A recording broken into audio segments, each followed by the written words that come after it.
Okay, now we will do October, November 2023, paper 1, variant 2. ठीक है? अच्छा, question number 1. Which topic? Cubic polynomial. ये भी इक्वेशन बनाना हमने सीखी है.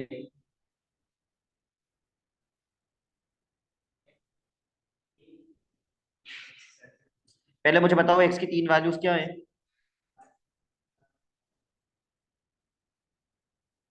बिल्कुल, x की 3 वैल्यूज मुझे दी हुई हैं. एक दी हुई है -1/3, एक दी हुई है 1 और एक दी हुई है 5/2.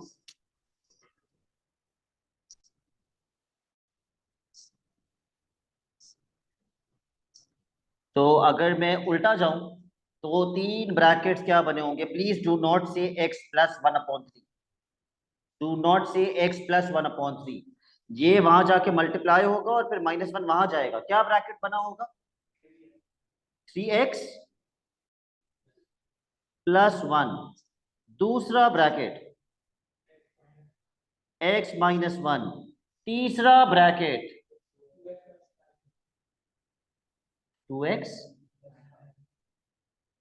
अगर +5 होता तो -5/2 आता. कहां से? अगर आप 2x + 5 = 0 करते तो -5/2 आता. तो ब्रैकेट क्या होना चाहिए? 2x -5. ये f(x) के बराबर है. लेकिन एक एक प्रॉब्लम और क्रिएट करता है सवाल हमारे लिए. वो प्रॉब्लम ये है कि हमारा y इंटरसेप्ट कितना है?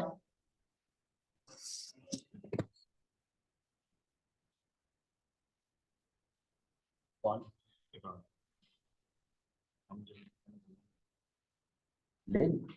किसी भी ग्रुप से उठा के भेजना. वही मैथ की किसी भी ग्रुप से उठा. Okay, what is the y intercept? -15. तो हमें कंफर्म करना पड़ेगा y एक्सिस पे किसकी वैल्यू 0 होती है. सारे x पे 0 डाल के देखो क्या -15 आ रहा है? क्या आ रहा है? 5 आ रहा है. अगर 5 आ रहा है तो किससे मल्टीप्लाई करना पड़ेगा? -3 से. तो शुरू में एक -3 आ जाएगा. शुरू में एक -3 आ जाएगा.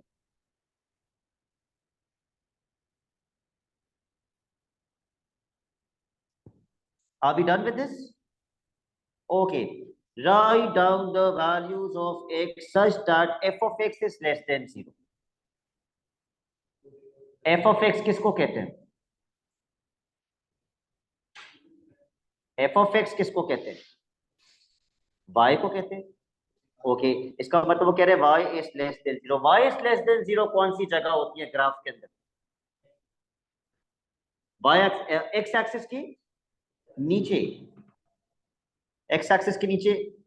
एक तो ये रेंज बन जाएगी कहां से कहां तक? -1/3 से लेके greater than -1/3 and lesser than 1. और ये ग्रेटर देन 5/2 है क्योंकि ये आगे जा रहा है. तो एक इसकी मिला के रेंज लिख दो और एक इसकी. ये रेंज किसकी है?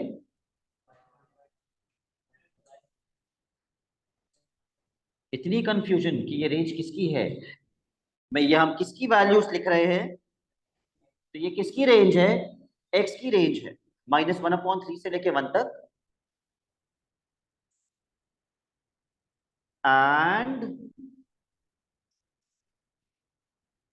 उसने क्वेश्चन में भी लिखा था write down the values of x.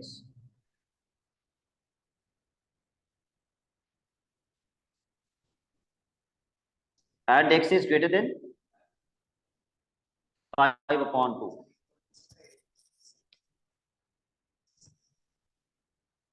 अच्छा, उसने बोला है lesser than 0.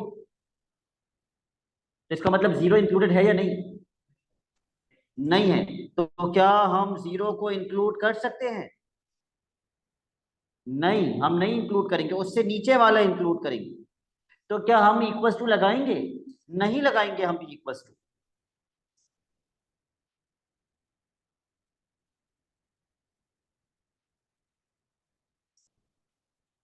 Okay, question number 2. कौन सा टॉपिक है? Trigonometric sketches. एक एक क्लास में अभी मैंने आई थिंक कल की क्लास थी बहुत सारा टाइम लगा के सब कुछ समझाया था, amplitude, period, maximum value, minimum value. तो मुझे बताओ एम्पलीट्यूड क्या होता है? ए, और ए कितना है? 5, तो amplitude is equals to 5। Period का फॉर्मूला क्या लिखवाया था उसने? बोले इन डिग्रीज, 360 अपॉन बी। इसका बी कितना है? यस, 3/4। तो इसका पीरियड कितना आएगा? Sorry, 480।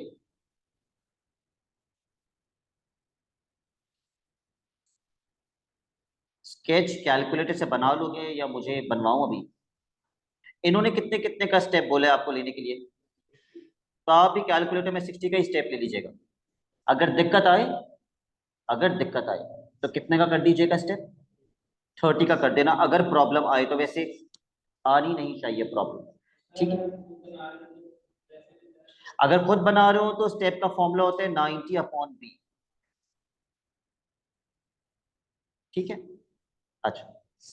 Let me know if he says something. Question number 3 कौन से टॉपिक है? Linear law. आधे मार्क्स क्या बनाने से मिल जाते हैं? इक्वेशन। तो ग्रेडियंट निकाल के इक्वेशन बना दो please. Find out the gradient and make your equation.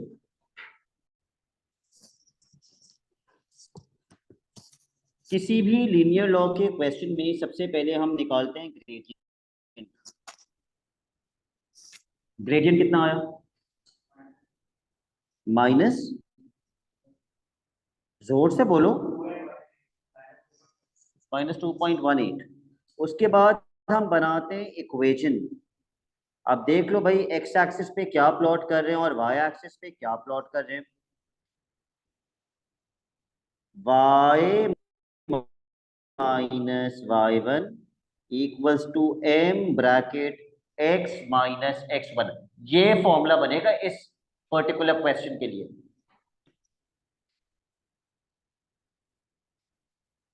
सही है, अच्छा। कोऑर्डिनेट डाल देते हैं कोई सा भी अपनी मर्जी का।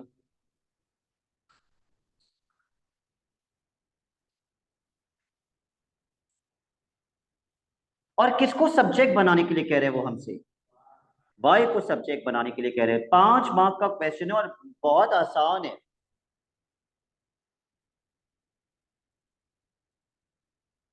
पहले ग्रेडियंट को ब्रैकेट से मल्टीप्लाई करेंगे। जब ग्रेडियंट को ब्रैकेट से मल्टीप्लाई करेंगे तो ये बन जाएगा -2.18x² प्लस 4.905।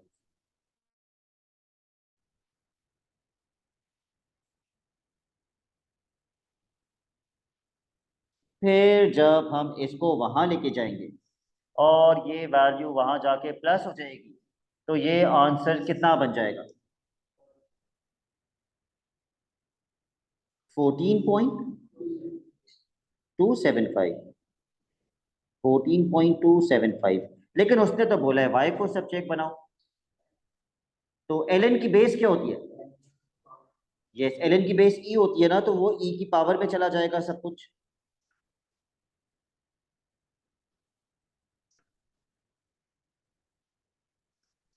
और फिर एक स्टेप रह गया बस, +2 वहां जाके -2 हो जाएगा।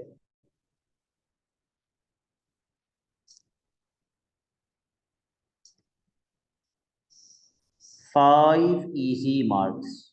और ये एक्चुअली मुश्किल नहीं थे। जो मुश्किल क्वेश्चन होते हैं मैं आपको बता देता हूँ, ये मुश्किल क्वेश्चन है। ये बिल्कुल बच्चों वाला क्वेश्चन है।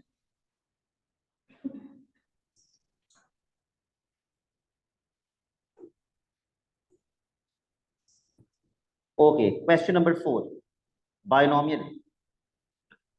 पहले 1 मिनट दो, इसको पढ़ो समझो फिर बताओ क्या करना है।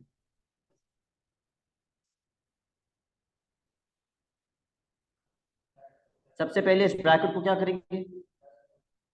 फर्स्ट 4 टर्म्स तक एक्सपैंड, एक्सपैंड करके इससे क्या कर देंगे? इक्वेट। What it is? क्या बोला था अरमान? मैंने पढ़ा नहीं। माइक यूज करके बोलोगे तो ज्यादा बेहतर होगा। मैं कह रहा हूँ सर, वो इक्वेशन में y और x की जगह क्यों डाला है, y1 x1 की जगह पर? फिर किसकी जगह पुट करूं? मतलब ln y+2 आपने y में डाला, y1 में क्यों नहीं डाला? अच्छा, फॉर्मूला क्या होता है? y minus Y one equals to M bracket x minus x1। ये वाला फॉर्मूला हम यूज करते हैं किसी भी लाइन की इक्वेशन बनाने के लिए। Do you agree with me on this? जी सर। ओके, कोऑर्डिनेट किस में जाता है, y में या y1 में, x में या x1 में? कोऑर्डिनेट y1 x1 में आता है। तो फिर मैंने भी तो y1 x1 में डाले। सही है। क्या कंफ्यूजन है बताओ? ln y+2 और x2 आपने जो डाला है y और x हम्म, जगह पे, वो कोऑर्डिनेट नहीं है? वो कोऑर्डिनेट नहीं है। ये इक्वेशन के फॉर्मूले में भी ये कोऑर्डिनेट नहीं होता। y और x तो हमेशा एज इट इज रहता है। ये तो हमेशा एज इट इज रहता है, राइट? ठीक है सर। अच्छा भाई, इसको एक्सपैंड कर लो।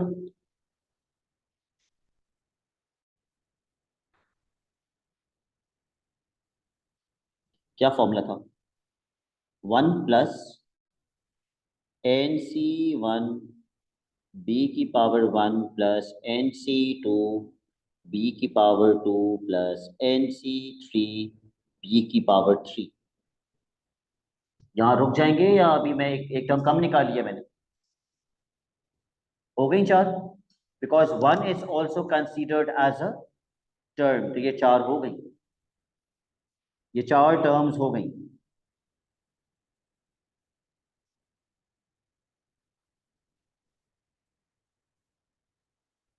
NC1 की जगह पे एन, NC2 की जगह पे n n-1/2 factorial x² / 4। NC3 की जगह पे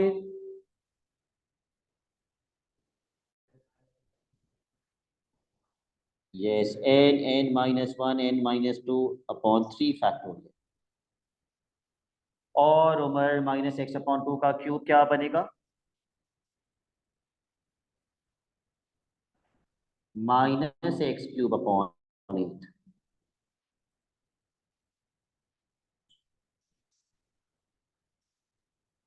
1 - nx/2 plus plus what? Never multiply the brackets of n, वरना इतनी कॉम्प्लिकेटेड इक्वेशन हो जाएगी, इतनी कॉम्प्लिकेटेड इक्वेशन हो जाएगी कि आपको पता ही नहीं चलेगा। जी, इसको ऐसे लिख देंगे n (n-1) upon what is 2 factorial multiply by 4, 8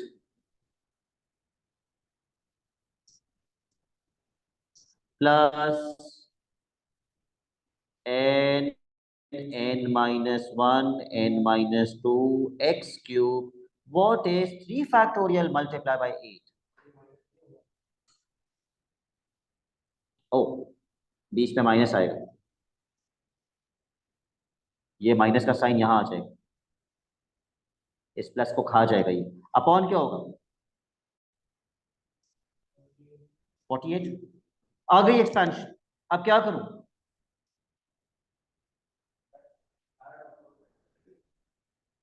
third और फोर्थ टर्म, सिर्फ थर्ड और फोर्थ टर्म। उमर, ये सिर्फ थर्ड और फोर्थ टर्म कैसे पता चला आपको? मैं तो सेकंड टर्म को भी इक्वेट करने का सोच रहा था। उधर से मुझे किसकी वैल्यू मिलेगी जब मैं सेकंड टर्म को सेकंड टर्म से इक्वेट करूंगा? Yes, -n/2 is equal to -8। कितना आएगा n? 16। अब थर्ड को थर्ड से इक्वेट करो ना, n की जगह 16 लिख दो डायरेक्ट, n की जगह डायरेक्ट 16 लिख दो।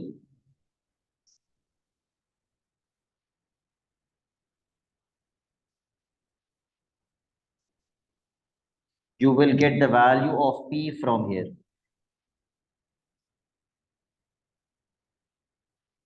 yes, और फिर x, सॉरी, फोर्थ को फोर्थ से इक्वेट कर दो।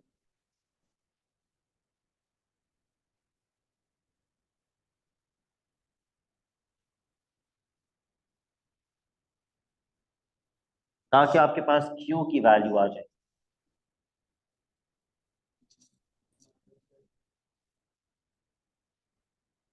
कितना हो रहा है? -70। Yes, correct.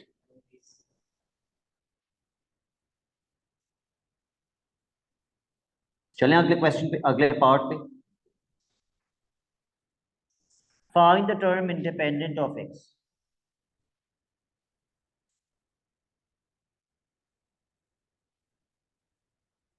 How do you find the term independent of x? दो तरीके होते हैं। अच्छा, वो भी उसने बोला as a rational number. What is a rational number? What are rational numbers? Fractions. Fractions. Rational numbers are fractions. अच्छा, अब आपकी मर्जी, आप पहली तीन टर्म्स तक एक्सपैंड करके देख लें, पता चल जाता है the term independent of x किस तरह आ रही है। या फिर हम टर्म का फॉर्मूला लगा दें, जैसे आप बोले।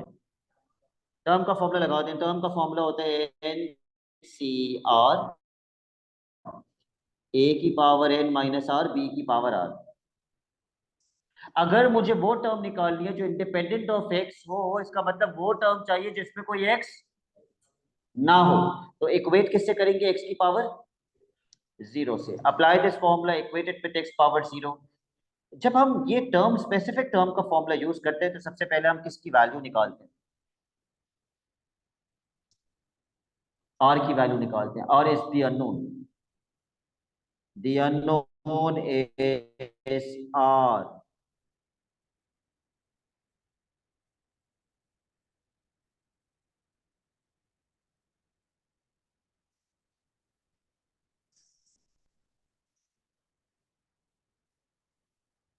तो भाई आर निकालने के लिए दोनों साइड्स पर किसकी पावर्स को कंपेयर करते हैं? एक्स की पावर्स को, और एक्स को छोड़ के बाकी सब कुछ कचरा है। तो इक्वल्स टू से पहले न्यूमरेटर में एक्स की पावर क्या है? न्यूमरेटर में, न्यूमरेटर में एक्स की पावर क्या है? और डिनोमिनेटर में एक्स की पावर क्या है? 12 - 2r। मैंने सब कुछ हटा दिया, सिर्फ एक्स वाली टर्म्स लिखी, सिर्फ एक्स, क्योंकि काम का ही वो है। तो भाई जब ये ऊपर आएगा, when the bases are same and divided powers are subtracted, यहां से मुझे r कैलकुलेट करके बताओ कितना आएगा।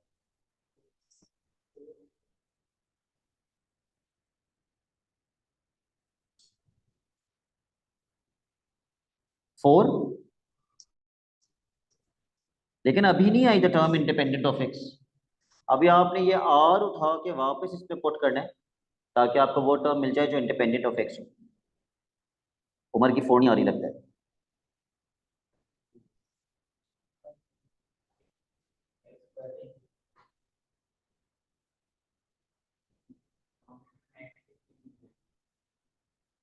ये जो पावर है, मैंने उसको पावर से मल्टीप्लाई कर दिया।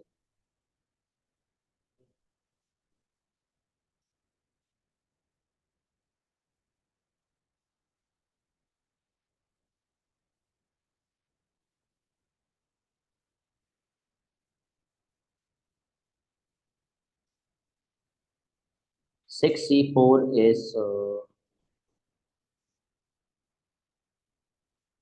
what is 64? 15, 20?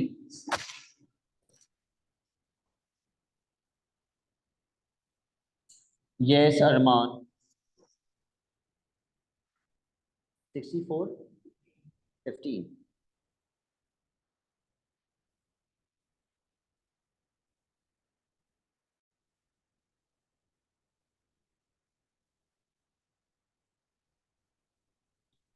क्या आ रहा है? 20/27। As a rational number.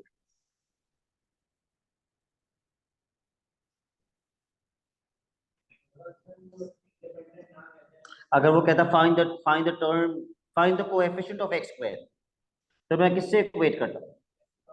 X की पावर 2 से। कभी कभी कहते हैं find the coefficient of 1/x, तो मैं किससे इक्वेट करता हूँ? एक्स की पावर -1 से।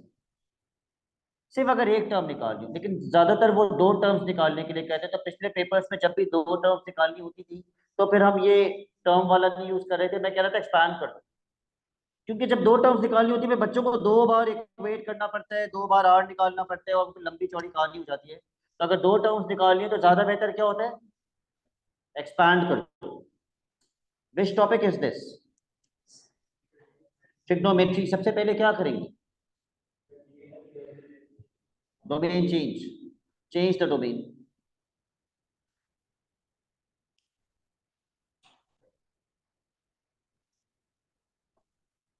2 से मल्टीप्लाई करो थ्रू आउट।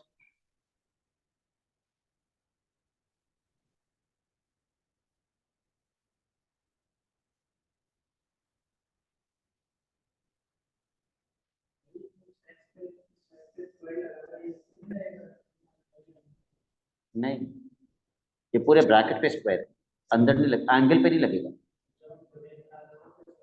नहीं, इसका डोमेन से कोई ताल्लुक नहीं है स्क्वायर का। एक बात बताओ, साइन स्क्वायर एक्स का मतलब क्या होता है? इसका मतलब होता है sine x multiply by sine x. इसका एंगल से कोई ताल्लुक नहीं है, एंगल विल रिमेन सेम। तो पहले मैंने मल्टीप्लाई बाय 2 किया, और फिर कितना प्लस कर दिया? तो throughout pi upon 6 plus कर दो। ये बनेगा -5 pi upon 6 two theta plus pi upon 6, और खत्म कहाँ पे होगा? 7 पाई अपॉन 6। और साइन ज्यादा बेहतर क्या होता है कि हम इसकी डेसिमल वैल्यूज भी लिख लें, ताकि पता तो चले कि शुरू कहाँ पे करना है और खत्म कहाँ पे करना है। तो -5 पाई अपॉन 6 की डेसिमल वैल्यू -2.62, और खत्म कहाँ पे होगा? 3.67। और let's start solving the equation. Umar, सबसे पहले क्या करेंगे? बिल्कुल भी नहीं, सबसे पहले क्या करेंगे? 3 को डिवाइड करेंगे।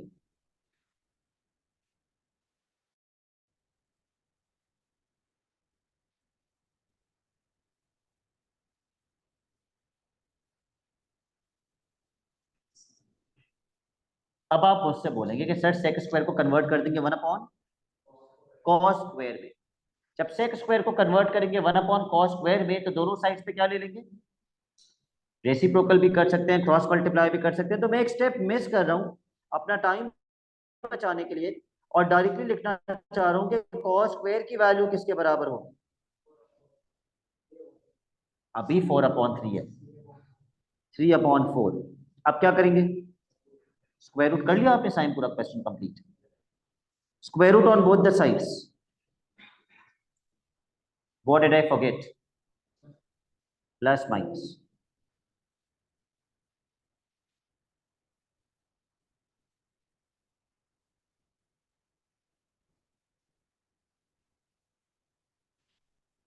तो कॉजन क्वाड्रेंट्स कौन से यूज करेंगे?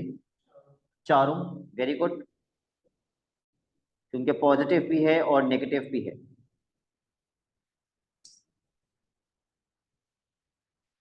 अब अल्फा, जिस बच्चे ने अल्फा निकालते वक्त माइनस का साइन इंक्लूड कर दिया, उसने एग्जामिनर को बता दिया वो सब कुछ जो उसके बारे में किसी और को नहीं पता था। अल्फा निकालते वक्त कभी भी माइनस का साइन इंक्लूड नहीं होता। कितना आएगा? पाई अपॉन 6। ओके, क्योंकि मेरी डोमेन नेगेटिव में जा रही है, मुझे क्या करना जरूरी है? I must draw the diagram, ताकि पता तो चले कि किस तरह नेगेटिव एंगल्स निकलेंगे। तो मैंने बना दिया डायग्राम और चारों क्वाड्रेंट्स में लगा दिया अल्फा।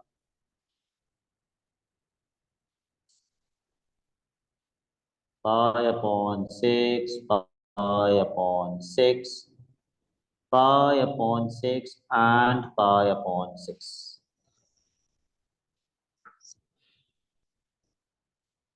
तो पहले नेगेटिव जाऊं या पॉजिटिव जाऊं? पहले नेगेटिव जाना चाहिए। तो सबसे पहला आंसर क्या आएगा? -5/6 इक्वल्स टू से पहले क्या लिखेंगे? 2θ + π/6। तो सबसे पहला आंसर आ गया -π/6।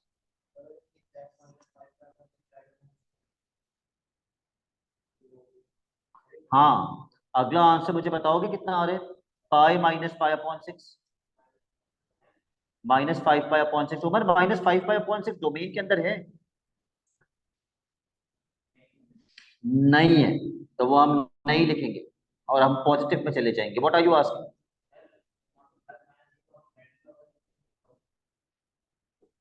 घूमते हमेशा कैसे हैं?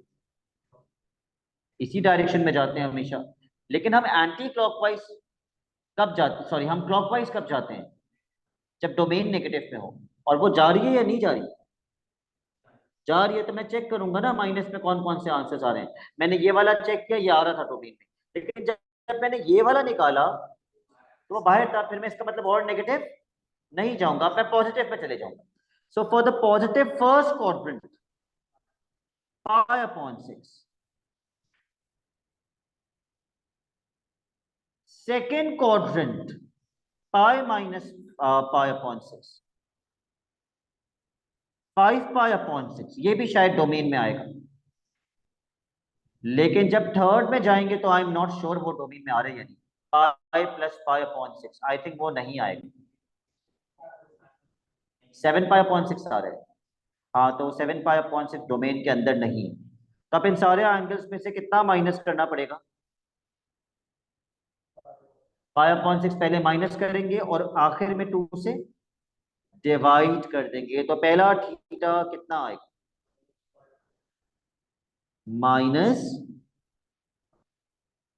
-π/3, 6। ओके, अगला answer 0।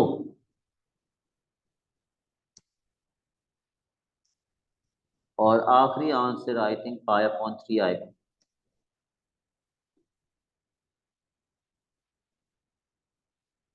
Calculator will give you the answer, so you don't have to worry about solving it yourself.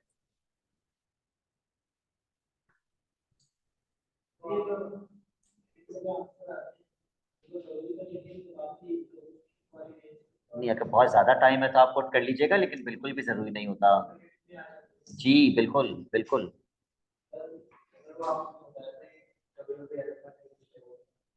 कभी कभी अल्फा, कभी कभी अल्फा नहीं लिखते। कब नहीं लिखते? जब अल्फा की वैल्यू 0 हो या फिर 90 हो, तो अल्फा नहीं लिखते। अच्छा भाई, अरमान क्या पूछ रहे हैं, सर अल्फा नेगेटिव क्यों नहीं लेते? ये जो प्लस, ये जो माइनस का साइन है ना अरमान, ये सिर्फ क्वाड्रेंट बताने के काम आता है, इसका और कोई पर्पस नहीं है। तो इनवर्स हम हमेशा पॉजिटिव वैल्यू का करते हैं। The negative sign is only telling us about कि कौन से क्वाड्रेंट्स लेने हैं, और इसका कोई काम नहीं है, इसलिए माइनस नहीं लेते। क्वेश्चन नंबर 6 कौन से टॉपिक का है? पॉलिनोमियल्स। लेकिन पॉलिनोमियल के अंदर वो क्या घुसा देते हैं?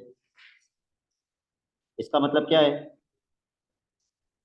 डिफरेंशिएशन। डैश का मतलब डिफरेंशिएशन होता है। उसके बाद एक डेटा ये दिया हुआ है और फिर एक डेटा ये भी दिया हुआ है। तीन चीजें बताई हुई हैं क्योंकि तीन वैल्यूज निकालनी है। तो जो पहले बताए वो पहले अप्लाई करेंगे, जो बाद में बताए वो बाद में अप्लाई करेंगे। सबसे पहले जो बताया हुआ है वो है P-0 = 12। Please differentiate P(x). और मुझे पहले P-x बताओ कितना आएगा। What should be the differentiation?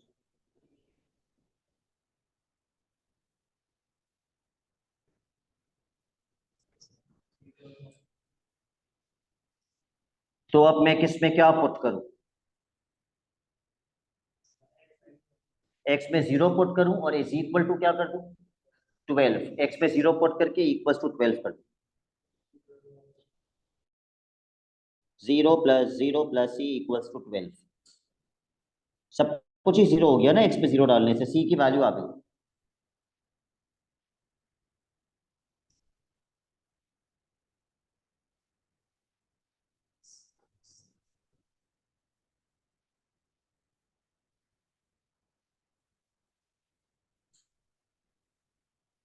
अब एक्स में क्या पुट करना है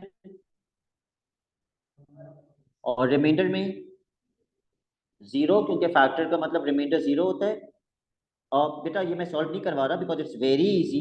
और आखिर में मुझे बताओ एक्स में क्या पुट करना है, 2 पुट करना है और रिमाइंडर में 95। तो दो इक्वेशंस बन जाएंगी in terms of A and B, और उन दोनों को साइमल्टेनियसली करेंगे तो सी आ जाएगा, क्योंकि अगले पार्ट में वो वैल्यूज काम आएंगी। तो आप डायरेक्टली लिख दें कि ए 6 आएगा और बी 7 आएगा। A will be 6 and B will be 7। 7 mark का क्वेश्चन जी, इट्स अ 7 मार्क क्वेश्चन क्योंकि डिफरेंशिएशन भी है ना। Okay, next part. Show that p of x equals to 0 has only one real root. p of x किसके बराबर दिया हुआ था? p of x इसके बराबर दिया हुआ था। What does it mean has only one real root? मतलब इस इक्वेशन को सॉल्व करेंगे तो x की सिर्फ एक वैल्यू आएगी। तो ये कैसी इक्वेशन है? क्यूबिक, इसको सॉल्व कैसे करेंगे? किसी भी क्यूबिक इक्वेशन को सॉल्व करने से पहले क्या करना पड़ता है? उसको फैक्टराइज करना पड़ता है। एक फैक्टर निकालते हैं, फिर लॉन्ग डिवीजन करते हैं, फिर दो फैक्टर्स और आते हैं, लेकिन वो एक फैक्टर तो दिया हुआ है। तो उसने तो मेरे लिए बहुत आसान कर दिया।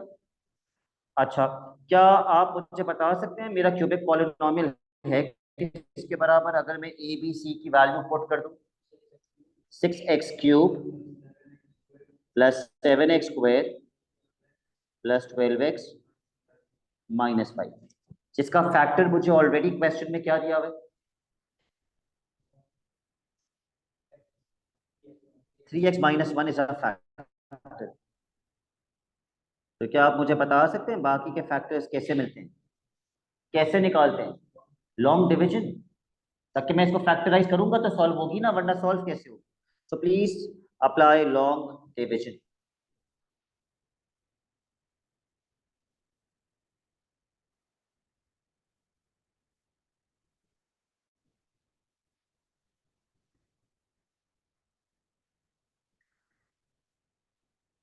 One minute for long division.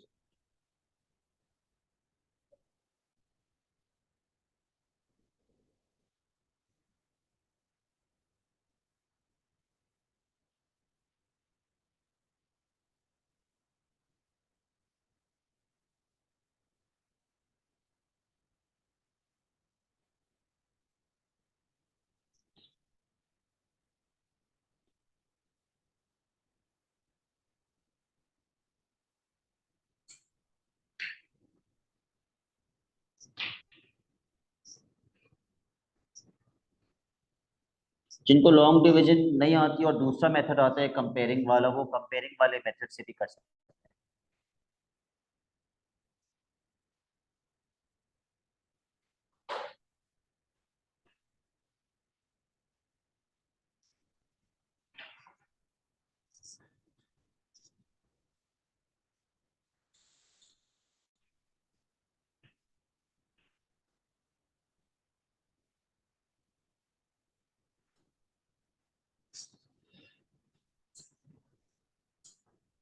कैसे प्रूफ करूं it has only one real root? एक एक्स की वैल्यू क्या आ जाएगी? 1/3। और यहां से एक्स की वैल्यू निकालने के लिए क्या करना पड़ेगा? मिडिल टर्म ब्रेकिंग, लेकिन वो हो नहीं रही होगी। तो हम क्या लगाएंगे? Quadratic formula. जब क्वाड्रेटिक फॉर्मूला लगाएंगे तो स्क्वायर रूट के अंदर क्या आ जाएगा? स्क्वायर रूट के अंदर क्या आ जाएगा? माइनस आ जाएगा, तो वो मैथ एरर आ जाएगा। 5 और 2 से करके देख लो, साइन सेम आएंगे। 5 और 2 आप क्या लेंगे? +5x - 2x। लेकिन आपको +10x² चाहिए, वो ब्रैकेट सेम नहीं बन रहे होंगे। लेकिन एक अबव एवरेज एड मैथ का स्टूडेंट इसको कैसे करेगा? वो बी स्क्वायर माइनस 4ac लगाएगा इसके ऊपर, और बी स्क्वायर माइनस 4ac उसका क्या आएगा? B square minus 4ac no real root पे लेस देन 0 आता है।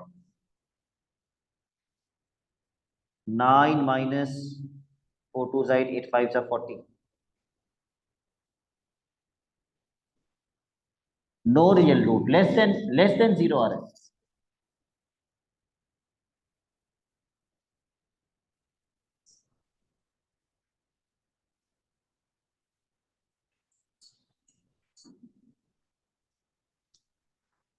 बी स्क्वायर माइनस 4ac सिर्फ किस किस्म की इक्वेशंस पे लग सकता है?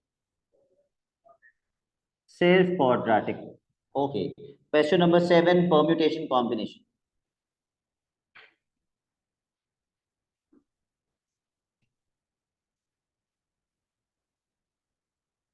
परम्यूटेशन है या कॉम्बिनेशन? डिजिट्स इज ऑलवेज,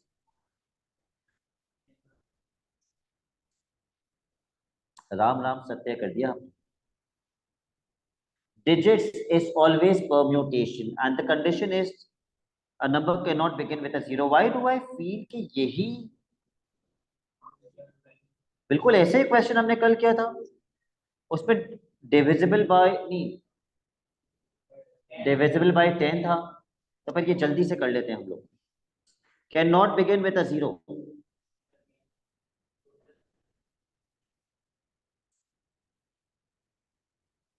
तो पहला डिजिट क्या क्या हो सकता है? 1 से लेके 9 तक कोई सा भी एक, तो उसकी परम्यूटेशन क्या होगी? 9p1 विच इज 9 इनटू, अब कितने डिजिट्स बच गए और कितने डिजिट्स फिल करने हैं? यस, टोटल 10 डिजिट्स थे तो 9 बच गए। 9 में से कितने बॉक्सेस फिल करने? 5। 1 3 6 0 8 0। How many of, you see how many of these, यानी कि ये वाली कंडीशन अभी भी वैलिड नहीं है का मतलब वैलिड है, वैलिड है, अभी भी वैलिड है। तो लेट्स मेक 6 बॉक्सेस अगेन।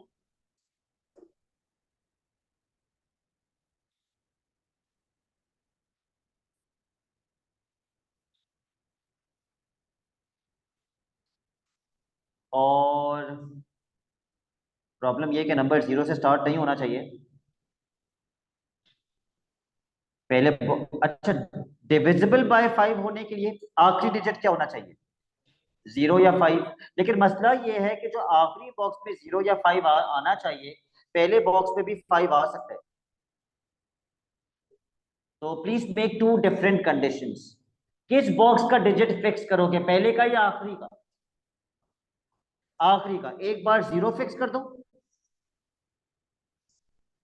अगर 0 फिक्स कर दोगे तो पहले बॉक्स में क्या क्या आ सकते हैं? 1 से लेके 9 तक, तो 9p1 आखिरी बॉक्स के लिए सिर्फ 0 ही आ सकते हैं। 1p1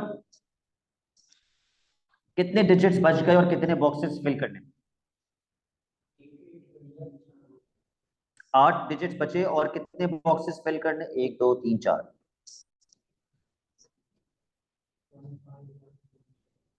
1 5 1 2 0। Okay, next condition. अब आप आखिरी बॉक्स में, ओ यहाँ जगह ही नहीं बची, अब आप आखिरी बॉक्स पे क्या फिक्स करेंगे? Yes, please fix 5 in the last box. और उमर पहले बॉक्स पे क्या क्या आ सकता है? हाँ, 9 में से कोई एक, लेकिन आप भूल गए पहले बॉक्स में 0 नहीं आ सकता था। 1 से लेकर 1 2 3 4, अब 5 नहीं आ सकता। 6 7 8 9, 8 में से कोई एक आएगा, और आखिरी बॉक्स में एक। कितने बच गए और कितने बॉक्सेस फिल करने हैं? 8p4। इसका आंसर क्या आएगा?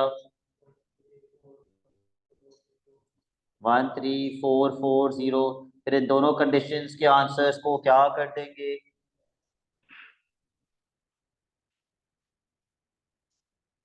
ऐड कर देंगे, तो फाइनल आंसर कितना आ रहा है?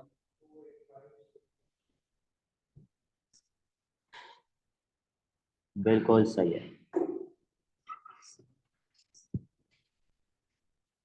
Part B, a committee is to be chosen, this is selection.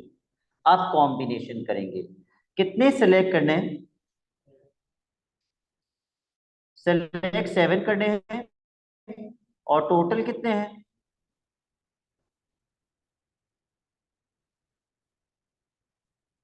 24। तो पहले पार्ट में कोई रिस्ट्रिक्शन नहीं।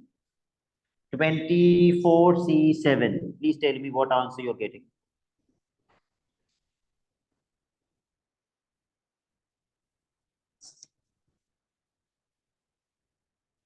कितना हो रहा है? 346104।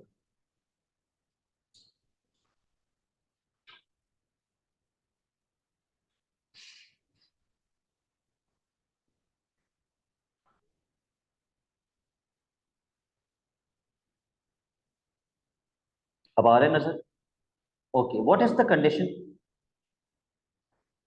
सारे डॉक्टर्स तो लास्ट भी सिलेक्ट करने हैं। कितने डॉक्टर्स हैं? तो उन 6 के 6 को तो लास्ट भी सिलेक्ट करने हैं। तो what should I right? P कौन बोल रहे हैं? 66। अब कितने बच गए और कितने सिलेक्ट करने हैं? 24 थे ना टोटल। 18 बचे। अब सिलेक्ट कितने करने हैं? और सिर्फ एक और सिलेक्ट करना है, क्योंकि टोटल हमें 7 सिलेक्ट करने थे। आंसर 18। Next part. बहुत आसान क्वेश्चन दिया इन्होंने परम्यूटेशन कॉम्बिनेशन का। There has to be at least one dentist on the committee. At least one dentist का मतलब कम से कम एक डेंटिस्ट। एक डेंटिस्ट हो सकता है, या फिर दो हो सकते हैं, या फिर तीन हो सकते हैं, या चार हो सकते हैं, या पांच हो सकते हैं, या छह हो सकते हैं, या सात। यस, इतनी सारी कंडीशंस बनाने से बेहतर है कि हम इसका ऑपोजिट कर दें कि एक भी डेंटिस्ट नहीं है, और टोटल में से इसको माइनस कर दें। Total minus what? Total minus कितने?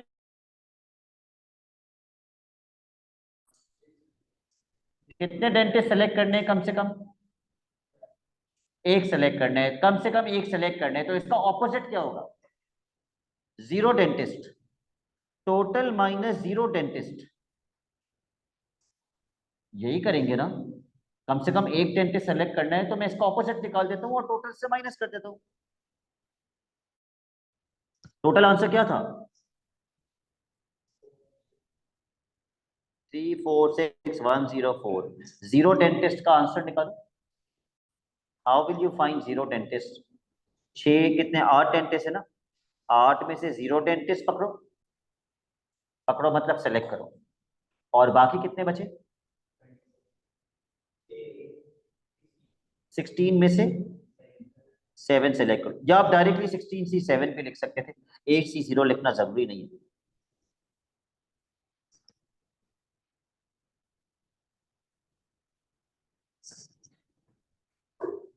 क्या आ रहे हैं? Is it 11440?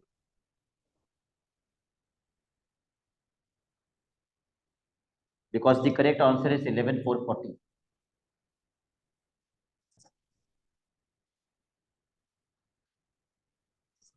सही है।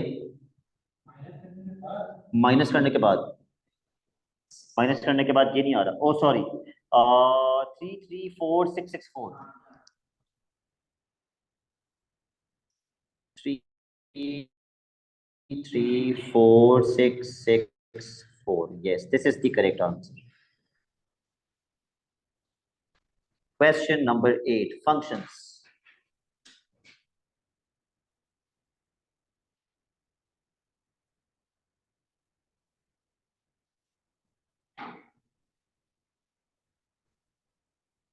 And that F inverse exist. पहला दिन वर्कशॉप का, थोड़ा टाइम लगाया था हमने फंक्शंस में, और मैंने बताया था एफ इनवर्स को एग्जिस्ट करने के लिए फंक्शन का क्या होना जरूरी है, 1 to 1 होना जरूरी है। ये कैसा फंक्शन है जो सवाल में दिया हुआ है, क्वाड्रेटिक। क्वाड्रेटिक का कर्व या तो मिनिमम होता है या फिर मैक्सिमम। इसका क्या होगा,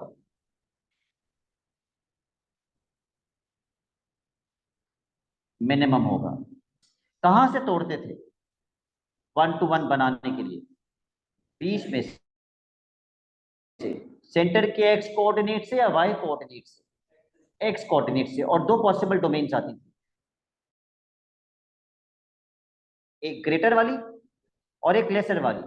क्या आप मुझे बता सकते हैं इसका टर्निंग पॉइंट कितना है, ताकि मैं सेंटर से ब्रेक कर सकूं। -1 -4, बिल्कुल गलत, क्योंकि उसने आपको ट्रिक कर दिया इस question. The general form is a bracket x minus h whole square plus k। उसने आपको यहाँ x देना चाहिए था, लेकिन उसने तो 3x लिख दिया। आपको ब्रैकेट से 3 कॉमन लेना पड़ेगा, आपको ब्रैकेट से 3 कॉमन लेना पड़ेगा। लेकिन आप क्या गलती करेंगे, आप भूल जाएंगे कि जब आप 3 कॉमन लेंगे तो उस 3 के ऊपर भी क्या लगेगा, स्क्वायर, क्योंकि पूरे ब्रैकेट पे स्क्वायर लगा हुआ है। तो 3 का स्क्वायर हो जाएगा 9, 9 आएगा बाहर, 3 नहीं आएगा बाहर। तो जब 3 कॉमन ले लेंगे तो ब्रैकेट के अंदर क्या लिखेंगे,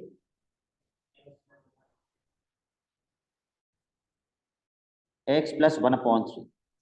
अब बताओ मुझे टर्निंग पॉइंट क्या है इसका।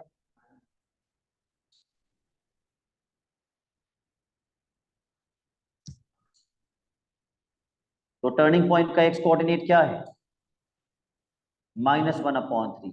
तो जब हम कॉसिम टर्निंग पॉइंट के x कोऑर्डिनेट से ब्रेक करेंगे तो दो डोमेन्स क्या बनेगी, x इज लेस देन और इक्वल टू -1/3 और x इज ग्रेटर देन और इक्वल टू -1/3। उन्होंने कौन सी डोमेन यूज की है, उसके लिए 1 to 1 होगा या नहीं, होगा ना। ये वाली मुझे रिजेक्ट करनी पड़ेगी, पहली वाली मैंने रिजेक्ट कर दी। तो क्या मुझे बता सकते हो a कितना है, -1/3। It is always the x coordinate of turning point, क्योंकि ब्रेक ही वहां से करते हैं।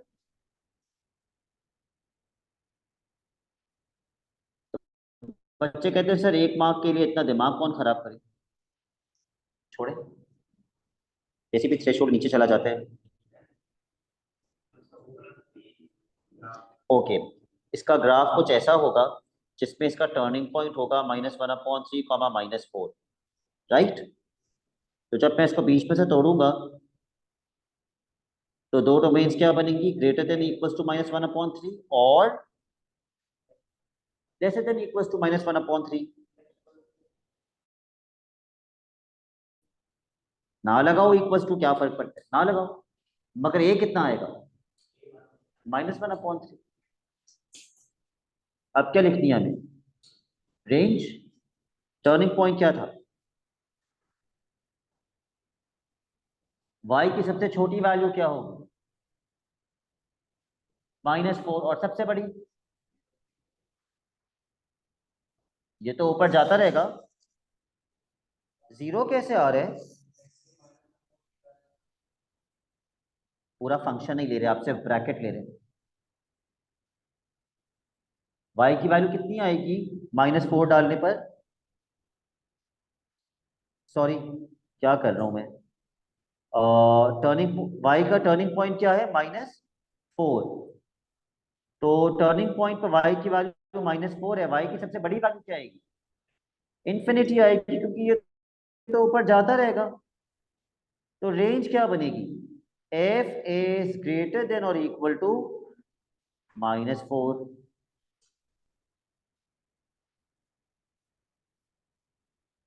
कोई कंफ्यूजन है क्या, क्या कंफ्यूजन है,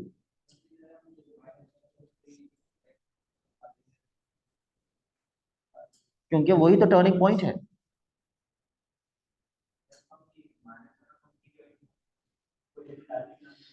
आप -1/3 इक्वेशन में डालेंगे तो -4 आएगा ना, तो वो लिखा हुआ तो है -1/3 पे -4। वही तो टर्निंग पॉइंट है, और जो टर्निंग पॉइंट है उससे ऊपर जाते रहेंगे। अब इसी के लिए हमें स्केच बनाना है। डोमेन क्या है? X is greater than equal to -1/3। तो सबसे पहले -1/3 पे मार्क करो, y की वैल्यू कितनी आई है? -4। Intercept with the coordinate axis, y intercept निकालो x में 0 डाल के। x में 0 डाल के y इंटरसेप्ट बताओ मुझे कितना आएगा? -3।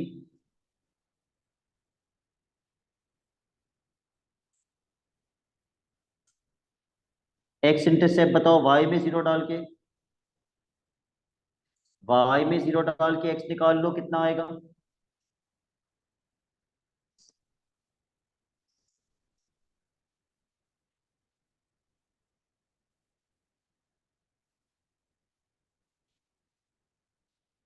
आई थिंक 1 आएगा,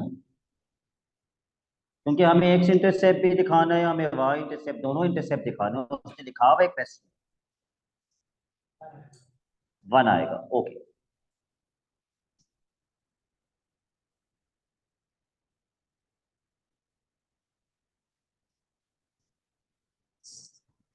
अब एफ इनवर्स का स्केच कैसे बनाओगे?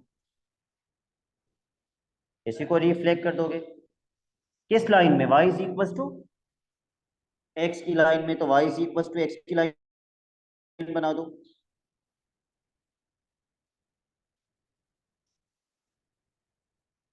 ठीक है, बिल्कुल बीच में से जाती है, 45 डिग्री का एंगल होना चाहिए।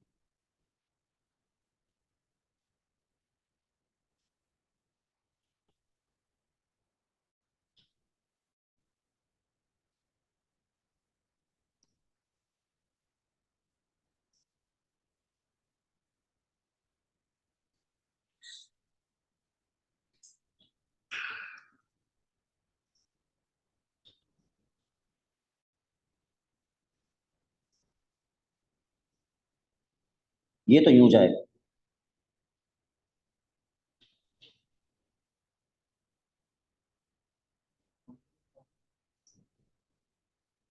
मॉड्यूलस क्यों लगाओगे? बचा कहाँ लगा हुआ है मॉड्यूलस? मॉड्यूलस हो सकता था, अगर मॉड्यूलस होता, अगर होता तो ये जो यहाँ जा रहा है ये रिफ्लेक्ट होके यहाँ चला जाता।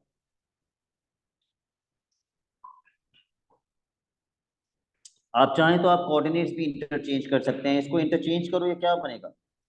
-4 कॉमा -1/3।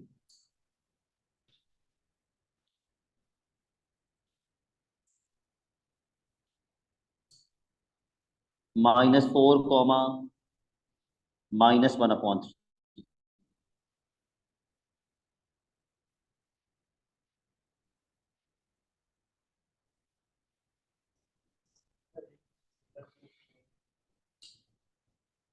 एक्स इंटरसेप्ट 1 नहीं आ रहा?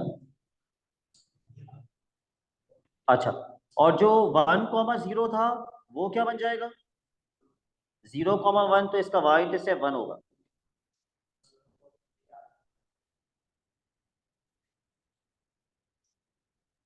और जो 0,-3 था वो क्या बन जाएगा? जो 0,-3 था वो क्या बन जाएगा? -3,0। ठीक है, तो ये आपका एफ इनवर्स का स्केच होगा। इसके ऊपर लिख देना एफ इनवर्स ऑफ एक्स, और इसके ऊपर लिख देना एफ ऑफ एक्स।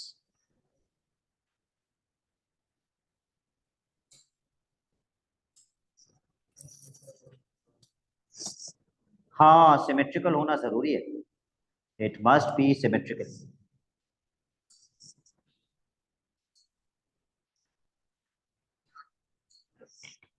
चलें आगे, पार्ट बी। ये मैं नहीं करवा रहा, ये बहुत आसान होता है, एक फंक्शन को दूसरे फंक्शन में डाल के सॉल्व करना, इट्स वेरी इजी। तो किसको किस पर डालेंगे? जी को उठा के एच पर डाल देंगे, किसकी जगह पे? एक्स की जगह पे, और फिर सॉल्व कर देंगे। क्वेश्चन नंबर 9 किस टॉपिक का है?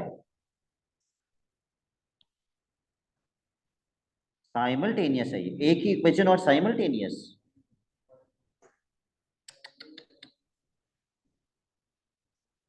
इंडिसेस का क्वेश्चन है ये उमर, और ये कैसे सॉल्व करेंगे? मैंने उस फॉर्म में भी बना दिया कि आप मुझे बता दें सर, ये कर देंगे। जब भी इक्वेशन सॉल्व ना हो रही हो, मुश्किल लग रही हो, और एक जैसी चीजें नजर आ रही हो उसके अंदर, यस, इसको क्या कहते हैं? We will use substitution. क्या सब्स्टिट्यूशन लिखें? लेट एक्स की power 2/3 is equal to Y बना दो, ए बना दो, आपकी मर्जी।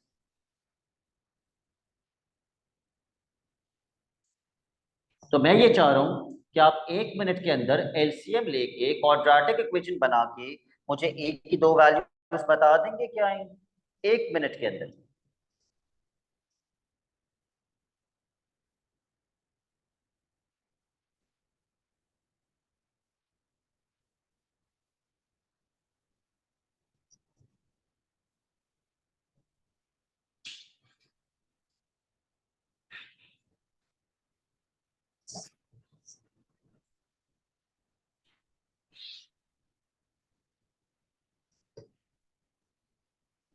अरमान ने कर भी लिया इतनी जल्दी। अरमान कह रहे 5/4 एंड -1/3।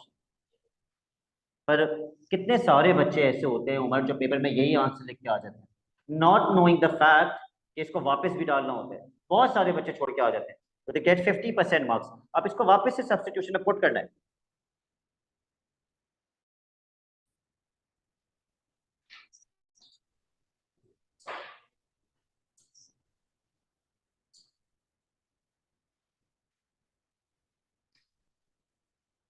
एक आसान तरीका बताऊं अगर आपको नहीं पता, यहां से पावर जब वहां जाती है ना, तो रेसिप्रोकल हो जाती है।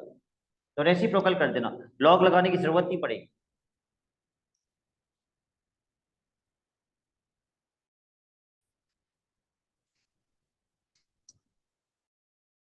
क्या आएगी एक्स की पहली वैल्यू? पता नहीं क्या आएगी, आई थिंक स्क्वायर रूट में आएगी। उसने बोला 1 डेसिमल प्लेस पे आंसर दो, please follow the question. Yes, ये भी कर सकते हैं। 1 डेसिमल प्लेस पे पहली वैल्यू 1.4, और दूसरी में तो शायद मैथ एरर आ जाएगा। आई थिंक दूसरी रिजेक्ट हो जाएगी। उसने भी देखो क्या बोले, गिविंग योर आंसर, आंसर्स नहीं बोला, मैथ एरर आ रहा होगा। हम लिख देंगे नो आंसर या no solution, whatever you want to right.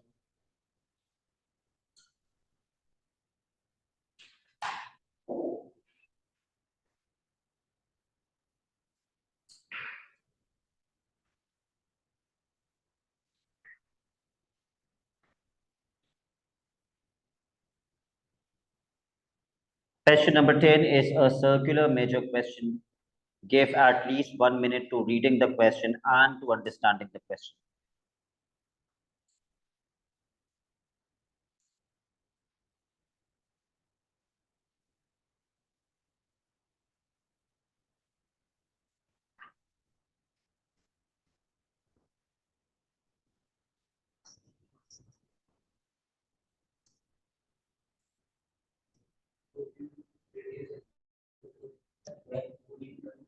ठीक है,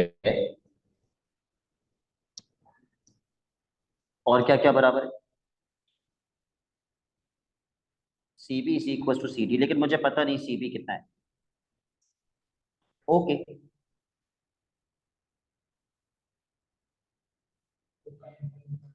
what do you think is the first thing I should find?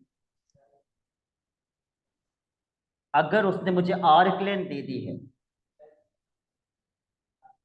Arc length का फॉर्मूला क्या मिल जाएगा उससे? थीटा। आर्क लेंथ का फॉर्मूला क्या होता है? S is equal to R theta. Theta निकाल के बताओ।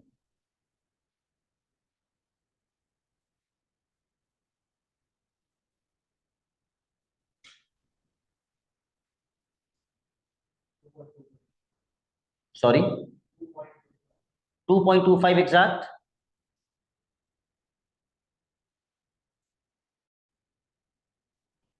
अच्छा खैर, पहले मुझे बताओ, सॉरी मुझे बताओ, हम फाइंड क्या कर रहे हैं? Perimeter of the batch. Perimeter का मतलब क्या होता है? Outer boundaries. क्या आप मुझे बता सकते हैं आउटर बाउंड्रीज में क्या क्या प्लस होगा? C D, C B, 27, 12, 12। तो मुझे सिर्फ दो चीजें निकालनी है, सी डी और सी बी। इनफैक्ट एक निकालिए, दूसरी उसके बराबर होगी। तो अगर मुझे ये एंगल मिल गया है तो अब मैं क्या करूं? पाई से, ये पूरी लाइन पाई है, तो पाई में से 2.25 को माइनस कर देंगे। कितना आएगा? Pi minus 2.25। ज्यादा एक्यूरेसी 0.8916। लगाओ साइन टैन कॉस और ये निकालो कौन सी ट्रिग्नोमेट्री लगनी चाहिए। Opposite upon adjacent, tan. लगा दो टैन।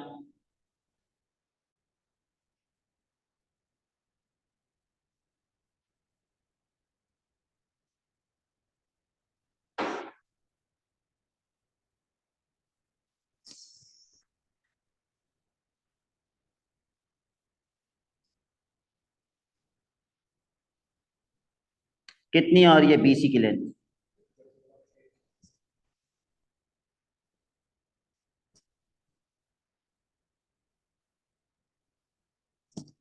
इनका तो 14.86 आ रहा है, तो 12 पॉइंट क्यों बोल रहे हैं साइन? भाई पेपर में ये आसान चीजें प्लीज गलत मत करके आ जाना।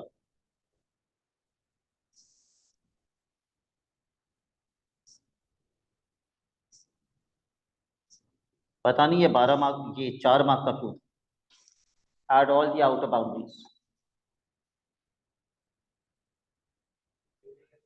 रेडियन में करेंगे। आपको मल्टीप्लाई करना है 12 मल्टीप्लाई बाई 10, tan 0.8196। कहीं हम 8916 तो नहीं कर रहे?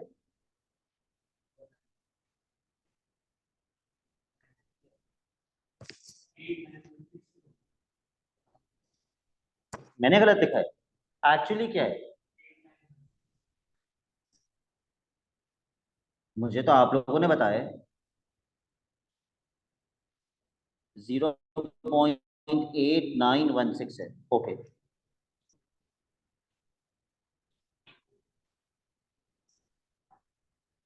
So what is the final answer of the perimeter? 80.7। बिल्कुल सही है। तो लिखूं ये 14.86 है और ये भी 14.86 है। क्या इन दोनों ट्राइंगल्स का एरिया भी बराबर होगा? यस। और सेक्टर का एरिया किस फॉर्मूले से आता है? Half R square theta. तो मैं एरिया नहीं निकलवा रहा आपसे, इट्स वेरी इजी। दो ट्राइंगल्स और एक सेक्टर है भी 3 मार्क पे। Question number 11, vectors. अच्छा वो पिछले पेपर में था। ओके।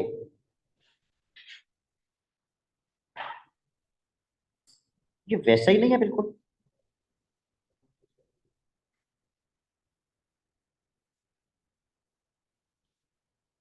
पहले हम डायग्राम पे मार्क कर देते हैं। ओ ए दिया हुआ है ए के बराबर, ओ बी दिया हुआ है, ये पूरा बी के बराबर है। क्या एक्स मिड पॉइंट है? तो मैं आधा आधा करके लिख दूं, B upon two, B upon two. वरना वो पूरा बी लिखने पे समझ ही नहीं आता कि वो ओ एक्स तक बी है या ओ बी तक बी है, तो वो कंफ्यूजन होती है, तो ऐसे लिख देते हैं। उसके बाद मुझे दो बड़ी इंपॉर्टेंट इंफॉर्मेशन दी हुई है, दो इक्वेशंस दी हुई हैं। वो जरूर पहले पार्ट में भी ओ जेड मांग रहा होगा और अगले पार्ट में भी ओ जेड ही मांग रहा होगा, फिर वो इक्वेट करवा के कंपेयरिंग करवा देगा। पहले पार्ट में जो ओ जेड मांग रहे हैं वो इन टर्म्स ऑफ लैम्डा मांग रहे हैं, तो लैम्डा वाली इक्वेशन से मिलेगा ना। लैम्डा वाली इक्वेशन क्या है? A Z is equal to lambda times A X. Armaan इस इक्वेशन में से ओ जेड कैसे निकालूं?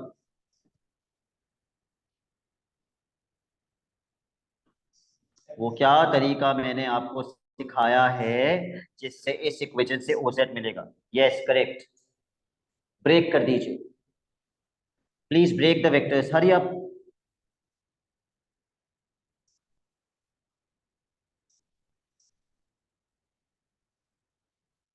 अच्छा, उस क्वेश्चन में कोई रेशो वेशो भी था, इसमें रेशो नहीं है तो ये कंपेरेटिवली ज्यादा आसान होगा। ए एक्स डायरेक्टली लिख दें।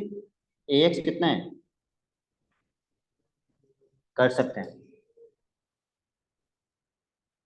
लेकिन कासे मेरी मैथ थोड़ी वीक है तो मैं इस तरह करके कर रहा हूँ।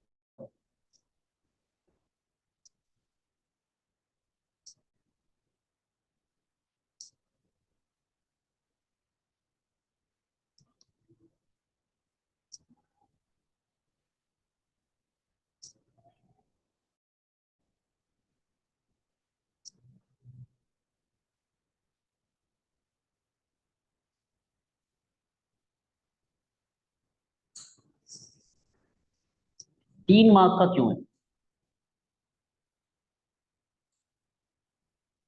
कभी कभी 3 मार्क के इतने मुश्किल क्वेश्चन दे देते हैं, कभी कभी 3 मार्क के इतने आसान क्वेश्चन दे देते हैं।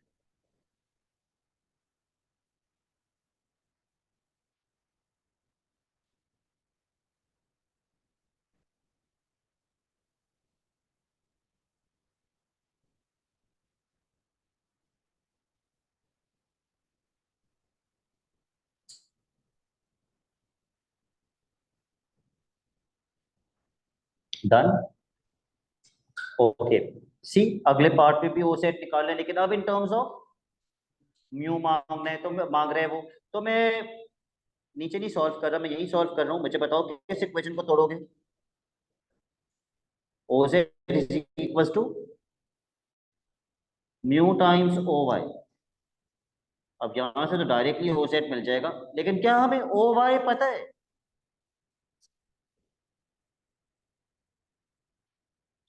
हमें ओ वाई तो नहीं पता। क्या मिड पॉइंट है? वाई मिड पॉइंट है ए बी का। ओ, तो पहले मैं क्या निकालूं? ए बी निकाल लूं। ए बी कितना होगा, -a प्लस बी, या बी माइनस ए। और जब ए बी मिल जाएगा तो ए वाई कितना होगा, बी -a/2। यस, तो फिर उमर ओ वाई कितना होगा?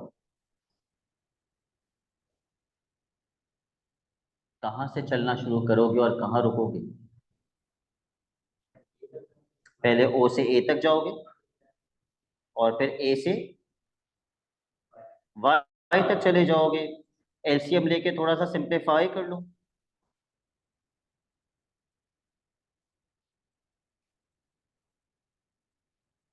मैं डायरेक्ट आंसर लिख रहा हूं।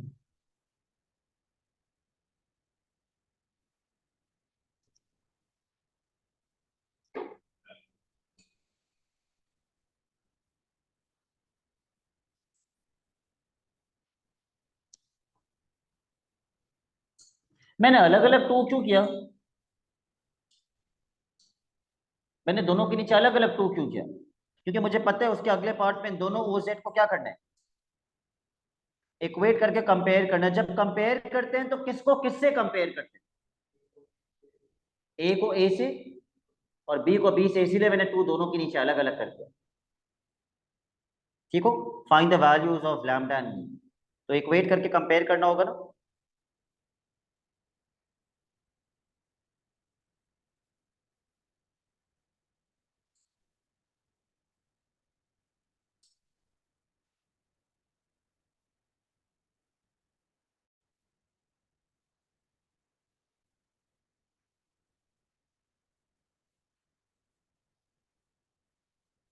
लेकिन एक काम है जो आप कर सकते हैं जिससे आपकी जिंदगी आसान हो जाएगी।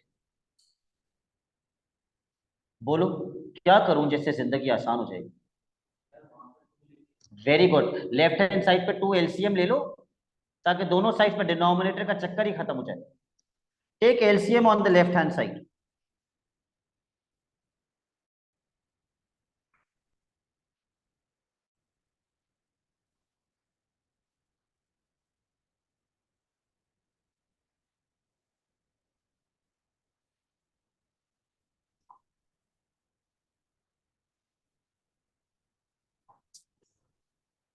काजिम, ए को ए से कंपेयर करने पे इक्वेशन क्या बनेगी?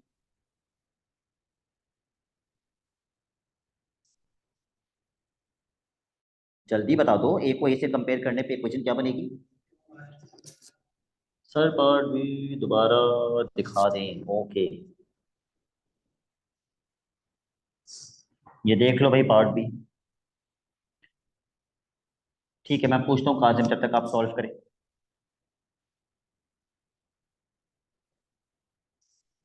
आ गया आपका लैम्डा?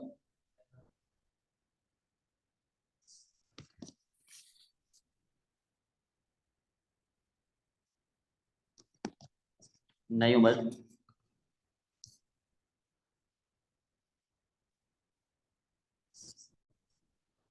मैंने म्यू को सबसे मल्टीप्लाई नहीं किया क्या? कुछ गड़बड़ कर दी मैंने? Oh yes, I have made a blunder again, nobody told me. Armaan ने पिक कर लिया। मैंने म्यू को सबसे मल्टीप्लाई नहीं किया, सिर्फ ए से किया। आप लोग देखिए, आपने किया है सबसे मल्टीप्लाई?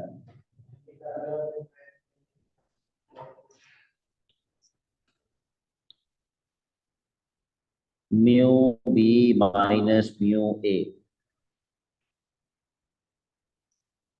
तो हर जगह एक म्यू लगा दो।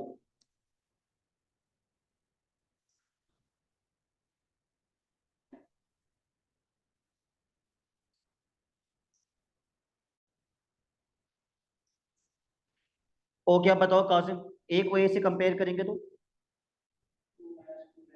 इज इक्वल टू,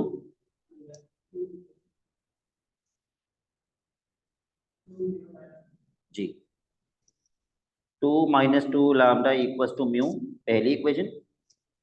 और जब हम बी को बी से कंपेयर करेंगे उमर, तो हमारी दूसरी इक्वेशन क्या बनेगी? Lambda equal to mu. बस ये लैम्डा की वैल्यू उठाओ या म्यू की वैल्यू उठाओ और म्यू की वैल्यू उठा के म्यू में डाल दो, आ जाएगा लैम्डा। यस।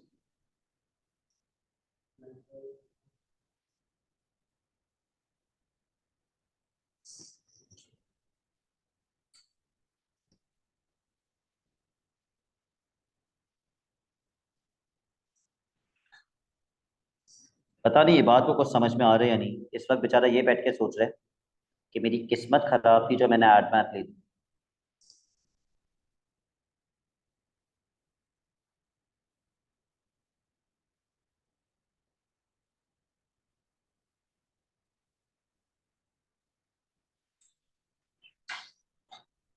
पेपर खत्म हो गया? ओह, एक और क्वेश्चन है।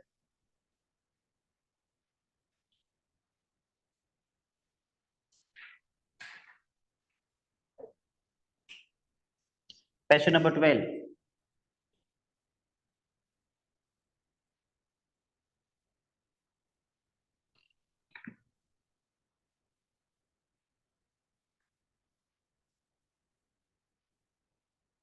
Explain why the curve does not exist when x is less than 2/5। ये कर्व की इक्वेशन है।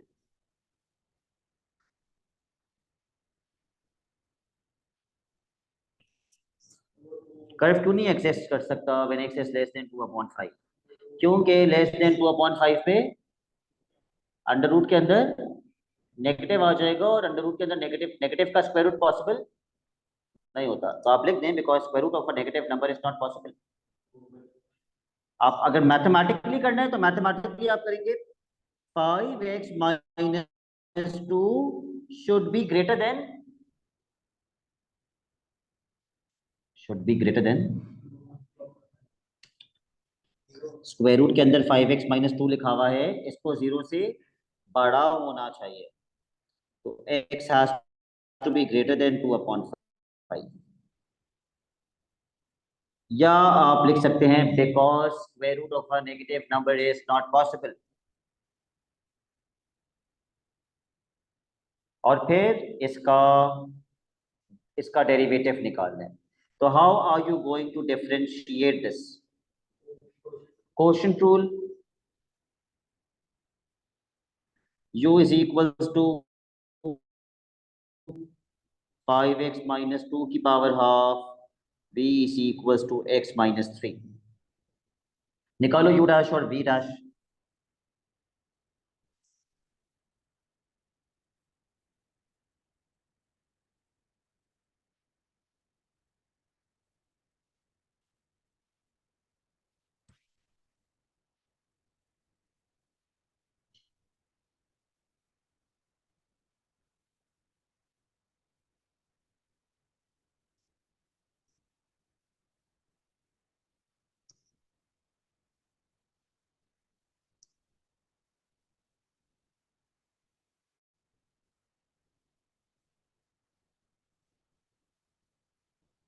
I hope nobody is forgetting to multiply with the differentiation of the bracket.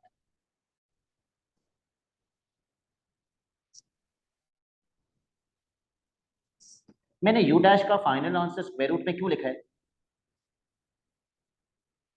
क्योंकि अगर क्वेश्चन स्क्वायर रूट में है तो answer भी square root में होना चाहिए. What do you think should be v dash? 1. And what is the formula of quotient rule? 1 upon v square.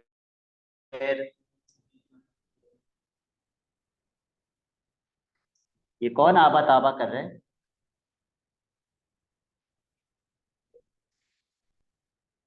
vu dash minus uv dash. Plug in the values.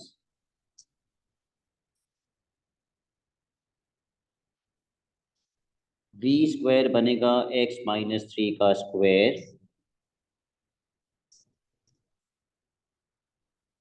v u dash minus u v dash. चलो भाई LCM लेके इसको simplify करो.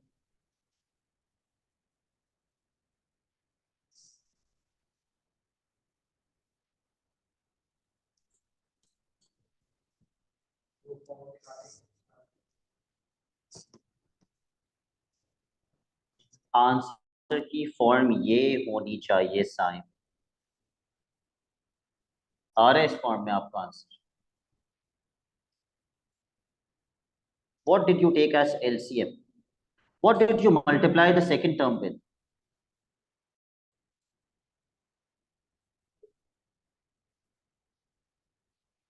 Okay. Answer की form ये होनी चाहिए Umar. Minus common भी आना चाहिए न्यूमरेटर के अंदर. Did you take out LCM?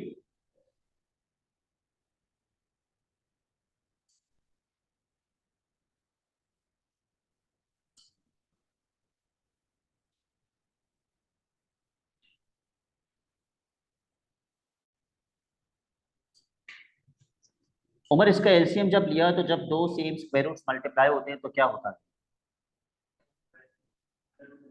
Under root cut जाता है एक तो क्या बचेगा?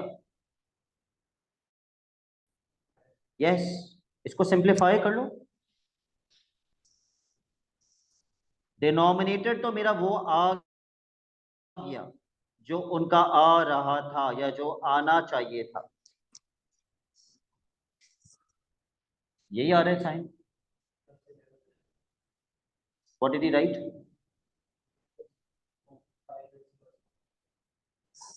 अरमान आपने माइनस ब्रैकेट 5x प्लस 1 लिखा था क्या? It has to be 11.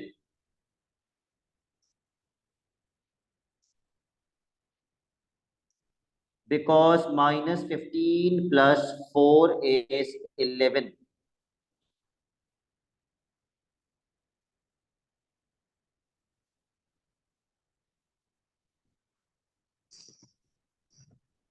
ये नहीं आ रहा कासिम. 6s कैसे आ सकता है मुझे बताओ. यहां तक सेम है तो 2 5 जा माइनस 10x हो गया ये. और यहाँ प्लस 5x लिखा हुआ था तो 5x माइनस 10x 6 कैसे हो सकता है? Is it too much art math for the day? आखिरी पे अगले पेपर के सिर्फ 3 क्वेश्चंस डिस्कस करूंगा, most 3 questions and then I let you go. ठीक है, और आप मुझे बता दीजिएगा कि अगले पेपर के 3 मोस्ट डिफिकल्ट क्वेश्चंस आपको मुझसे कौन से डिस्कस करने हैं। But let Umar complete this question first. मेरी स्पीड 1.5 टाइम्स पे हो जाए तो मुझे बता दीजिएगा, ताकि मैं वापस 1 पे आ जाऊँ। टाइम कम बचा है तो वो ऑटोमेटिकली स्पीड बढ़ गई।